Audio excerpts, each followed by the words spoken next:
Imagine surfing the internet 100 times faster, or downloading an entire movie in seconds. No, it's not science fiction.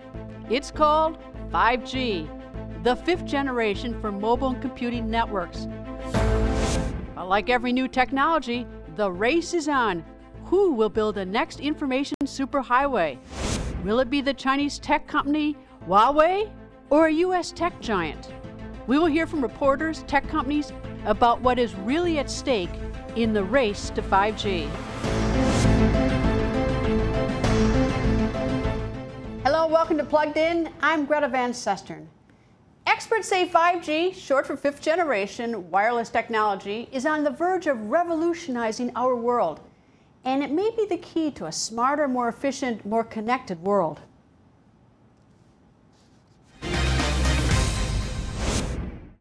"5G, short for fifth generation broadband technology, represents the next big leap in mobile computing, allowing internet transfer speeds up to 100 times faster. While the technology is currently limited to just a handful of test communities, experts predict 5G will be commonplace in less than 5 years. But there are two major drawbacks. 5G cell towers have smaller transmission ranges, and signals don't travel as well through concrete buildings and large structures. You may also need to buy new 5G-capable phones to replace your old ones. In the future, 5G networks will run security cameras, heavy machines, medical monitors, and home appliances, and it could finally make self-driving cars a practical reality, allowing instant, real-time communications to make them safer and more efficient. Which is why, in cities like New York, researchers are busy developing experimental wireless networks like this one in West Harlem, codenamed Cosmos.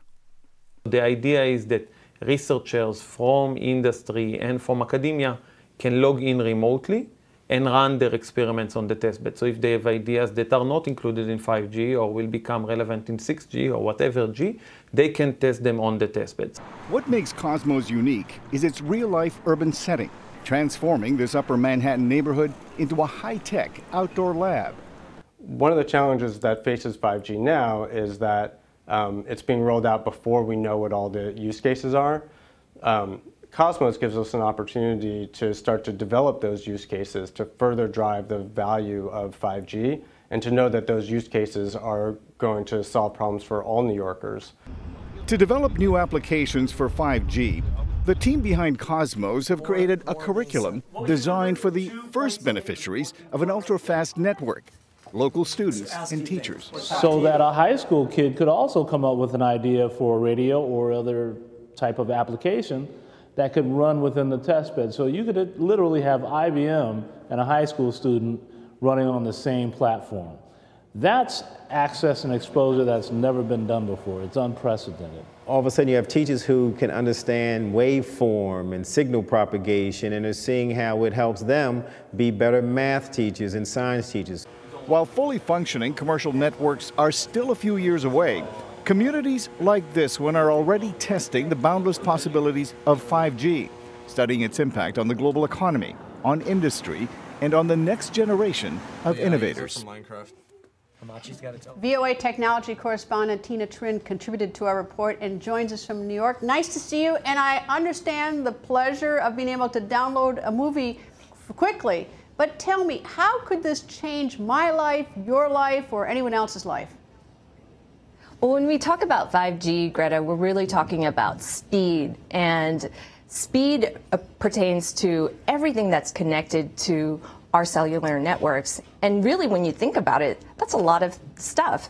It has the capability to potentially really transform industries that heretofore were kind of considered undisruptible. So when we think about transportation and first responders and emergency personnel and utilities on the smart grid and all the data that they'll capture, this is really about being able to process that data even faster than we do today, 20 times faster, in fact, than what 4G networks, current 4G networks, data speed transfers rates are. And so speed is really of the essence here.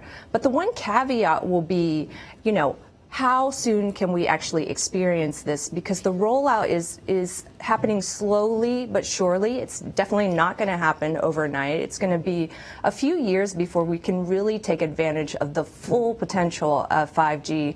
And that's really because the reality is we still have to build out these networks. The network architecture and infrastructure really has to change. All right, so it's fast. I get that. I love that because sometimes I'm done a lot of time to download a movie. But if it has trouble penetrating cement structures, I think that was the report, or the transmission is a short range, now I feel like I'm back to trying to find where I can get the signal so I can download it fast. I'm going to spend all my time looking for that. Yeah, so 5G networks will basically require a lot more cell sites and towers to cover the vast areas that we want to cover. And right now, they're limited to cities like Chicago, Minneapolis, LA, Houston. And so they're building them out slowly, and they're going to require 3 to 10 times as much cell sites to cover and really bring 5G to life. And so it'll get there, but it's going to take some time for sure. And what you'll start to see is kind of a combination of 4G and 5G technologies working together. So if you have a phone, it's more than likely going to be able to connect to these hotspots via 4G. And then depending on if you're in the right area, you'll connect to 5G to really take advantage of that. So I don't have to have a 5G phone to use the 5G. I can use a 4G phone to hook up with a 5G hotspot and then get the advantage of the speed?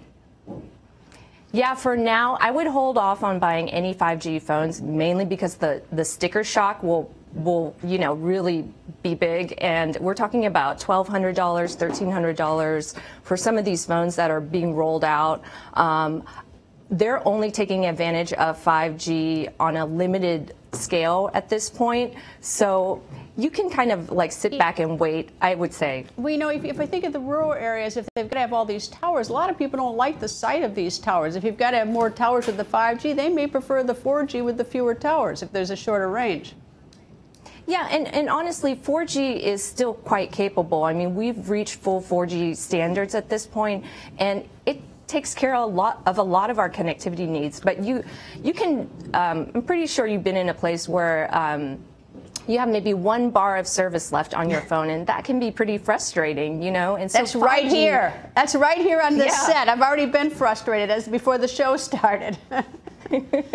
So 5G promises 20 times faster speed, more connectivity, more reliability. But the big caveat again is how soon can we get there? And that will be a number of years before we really can take full benefit of 5G. Tina, thank you very much. Thanks, Greta. At the center of the 5G controversy is a Chinese telecommunications company, Huawei. And until recently, Huawei was not well known here in the United States, but the Chinese firm is a technology giant in the rest of the world. And Huawei now appears to be leading the race to build the next generation wireless network. Chinese tech giant Huawei is the world's largest supplier of networking equipment. Based in Shenzhen, China, Huawei makes a number of electronic products, from wires and routers to personal computers and smartphones. In 2018, Huawei reportedly topped Apple to become the world's second largest maker of smartphones, second only to Samsung. Its high-end smartphones are readily available across Africa and Asia, but in the United States, Huawei has been virtually locked out of the market, in part because the U.S. government suspects Huawei's products are less secure and could provide a technical backdoor, allowing the Chinese government the ability to gather intelligence from users. The FBI and CIA have warned U.S. consumers not to buy phones built by Huawei, because under Chinese law, the government has the right to demand consumer information collected from Huawei users. The company rejects those claims, saying that as an independently owned company, it has no ties to the Chinese government and insists its products are secure. You may recall that just recently Canada, at the request of the United States, arrested Huawei CFO Meng Wanzhou, accusing her and her company of stealing American technology. Huawei denies those allegations, but given the company's close ties to the Chinese government, could its equipment and its networks be used to spy on other nations? Joining us to talk about potential security threats is Li Ya, Foreign Affairs Correspondent, VOA's Mandarin Service. Nice to see you. Good to be here. Okay, who owns Huawei? It's not the Chinese government, or is it? No, on the surface, Huawei is a private company founded in 1987. It's owned by its employees, which is more than 180,000 right now. There is a law, though, which I got from you. I got the translation from you, Article 7, right. And it says that the organization, or an organization, Huawei would be an organization or company, shall provide information should the government ask for it. That means if they spy on somebody or get some information through their equipment, that if the Chinese government asks for it, they shall provide it. Well, we know Huawei's argument is that, first of all, it's very vague, right? This law, according to the National Intelligence Law, which is passed in 2017 and revised in 2016, it's just vague. The terms is vague, and Huawei is saying no Chinese law is requiring Huawei to install backdoors in its networks. So it did say, as you just mentioned, I think the Article 14 actually is interesting to point out. It says, national intelligence agencies may require relevant agencies and organizations and citizens to provide necessary support, assistance, and cooperation. But it's not very specific. All right. Well, the Article 14 less specifics uses the word may. Article 7 uses the word shall. But and this is what the United States government says, is that there's a risk of doing it. But the United States has something that's actually quite similar called national security letters, in which the U.S. government can issue without getting a judge to sign off on a warrant, and done secretly can make demands like of Google and Microsoft and Apple. So likewise, they have some sort of mechanism. Well, Huawei's founder Ren Zhengfei recently told reporters in interviews, he said that he's not going to do that. Huawei is not going to do that if the Chinese government demands that. As we mentioned, this is irrelevant to a new law. There's no precedence. So far, we don't have a case. But of course, naturally, I mean, the U.S. government says there's a risk. They don't trust that that's in fact going to happen. And there's been sort of a backlash even from Huawei, calling the U.S. government a bunch of losers, because that's the term that was used, loser, because that it's really sort of an equipment race for 5G between the United States and China and South Korea a little bit in this race. Right. They're saying because of this strategic rivalry, because of the U.S. Fear of Huawei, it is now not even minding its table manners. Yeah, but Huawei keeps saying, and its lawyers keep saying that, the laws didn't really say specifically that. My translation says yes, but tell me this: yeah. Is Huawei, has it expanded its footprint all over Africa in terms of its infrastructure? And I mean, is the company in Africa, for instance? In a sense, it is. It's Africa is Huawei's the fastest growing market, especially in terms of smartphone market. So we can't buy the Huawei phone here in the United States, but the Huawei equipment is sold all over Africa. In fact, it's in how many countries? It's sold all over the world. According to Huawei, it says it operates in more than 170 countries and regions, serving more than 3 billion people around the world. So now a Huawei executive has been arrested in Canada. Correct. And I imagine that's stirring up an incredible controversy within the company, not within China. What's been the reaction to that? Well, in China, there's public anger over this arrest. We know the Meng Wanzhou, the person who was arrested by the Canadian authorities, is the daughter of Huawei's founder, Ren Zhengfei. So, as some people pointed out, it's kind of equivalent to arresting a high-level executive of Apple in China. And I understand that the reason why she was arrested in Canada, she was changing planes, but this was an American arrest warrant, and Canada is just honoring the American arrest warrant. Right. And so the question is whether she'll be extradited here to the United States to answer to, I guess it's technology theft? The United States has started its extradition process. But right now, Huawei also filed a suit against the Canadian government, saying that Meng Wanzhou's rights were violated during this whole process of arrest, which also mentioned that Huawei has also filed a lawsuit against the U.S. government because based on the latest Authorization Act, bans Huawei from selling. No, I mean it's basically the law. The Authorization Act says that the U.S. agencies should not buy telecom products from Huawei, and Huawei thinks this is unconstitutional because it's only targeting Huawei, this individual company. And there's some countries, like the UK is considering buying some of Huawei products. Other countries around the world, countries that we typically, the United States does a lot of business with. So you imagine that someone could buy one in the UK or visit and bring that product here to the United States. We know that European countries, Europe is a huge market for Huawei, and we are now, we know the US government is launching a campaign trying to convince our airlines and friends not to use Huawei's equipment, especially the 5G networks. Because it's the backdoor risk to spying on and getting intelligence. Yeah. That's the concern, but so far Huawei has there's no proof to say Huawei has built backdoors in its equipment and is not accused of spying on behalf of the Chinese government. But there's not a lot of trust going back and forth. Anyway, thank you very much for joining us. Clearly, there are advantages to switching from old cellular networks to 5G, but some warn that the coming leap could leave billions of networked electronic devices vulnerable to security breaches and intelligence gathering operations. That's the warning in a recent congressional report that outlines how China is planning to end America's high-tech dominance. VOA's Greta Van Susteren explains.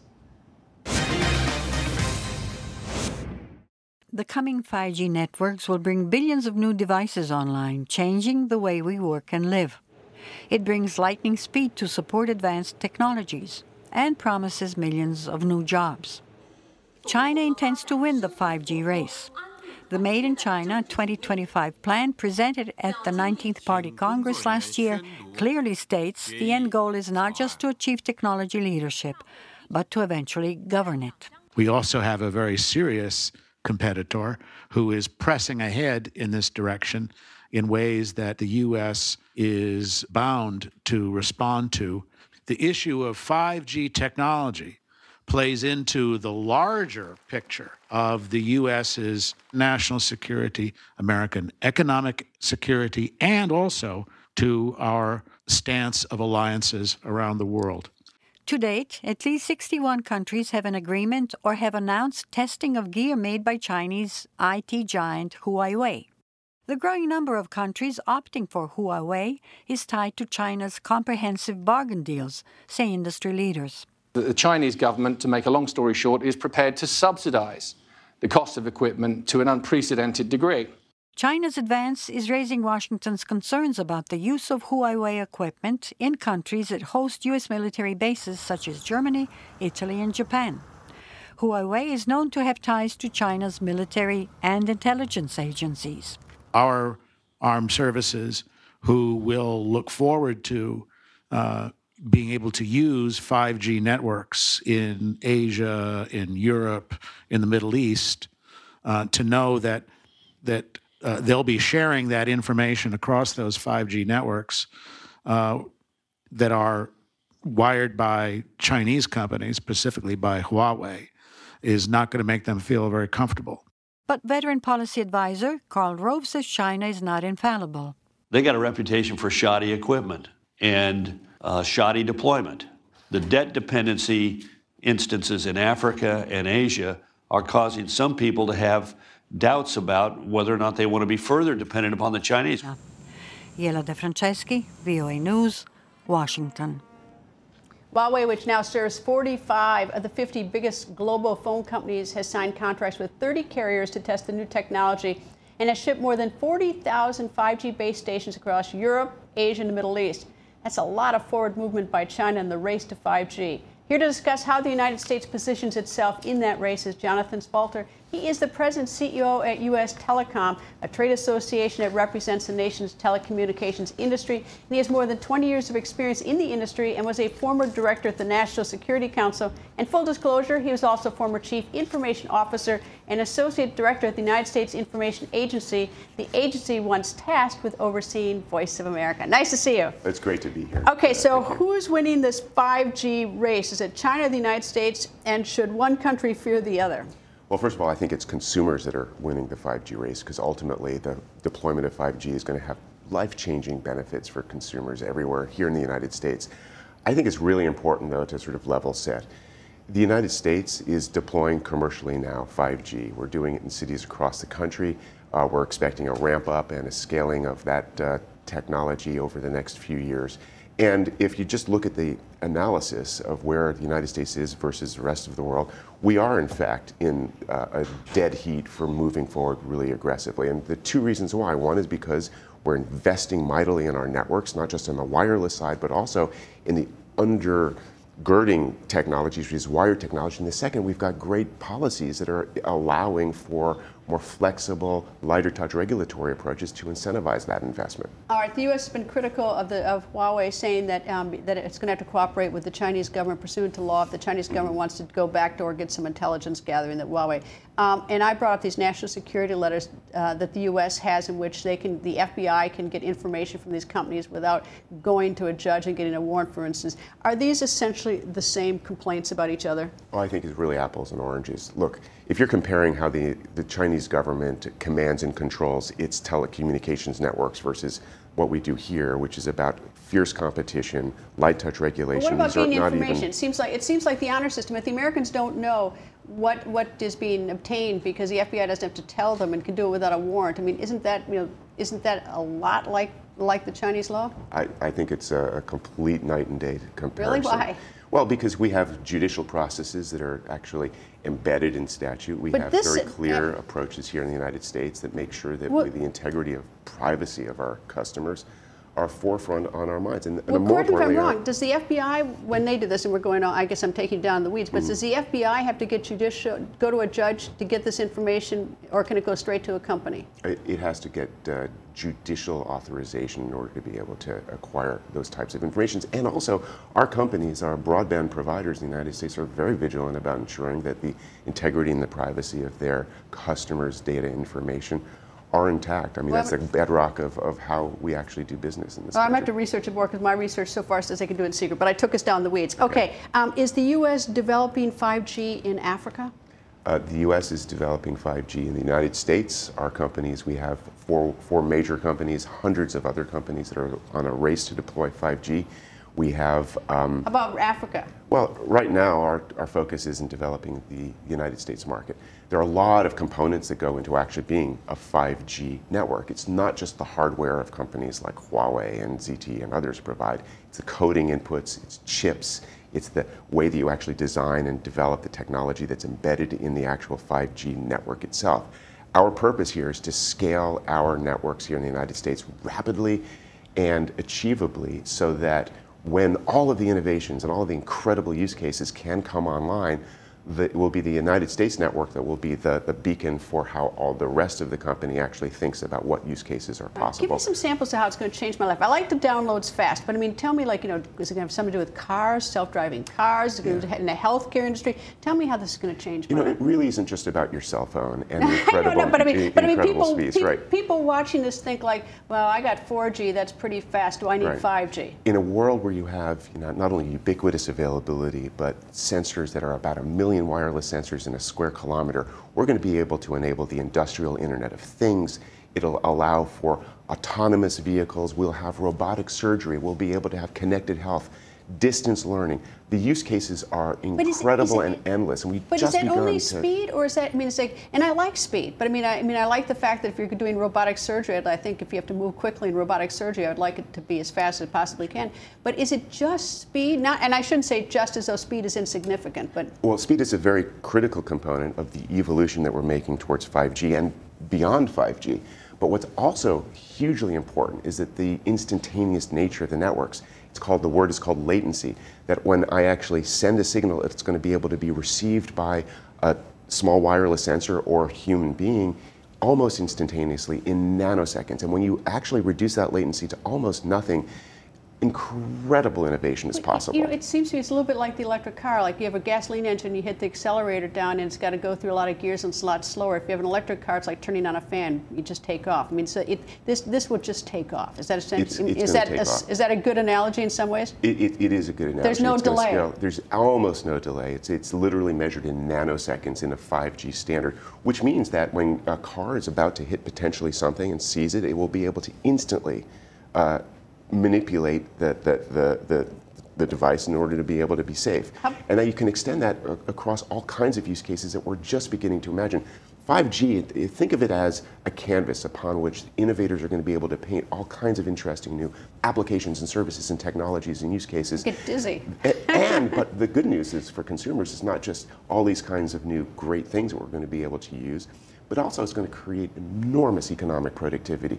Recently, we've seen analysis that it's going to create $500 billion in economic productivity, 3 million jobs just in the United States of America. I hope you're right on that, because every time you hear like Google getting some, or someone getting some sort of tax advantage in some state because it says it's going to create all these jobs, but then we find out that it doesn't create all these jobs because it's so efficient, doesn't need all these people. So I worry a little bit about technology hurting jobs rather than creating jobs. Well, we're pretty determined that this is not only going to create jobs, but it's also going to create an enormous amount of productivity. And a lot of that's going to also be based on the fact that our companies, the U.S. telecom companies, are investing tens of billions of dollars annually in providing the wired infrastructure that makes the wireless last mile possible of 5G. And that's very, very important. Is this going to cost more to the consumer?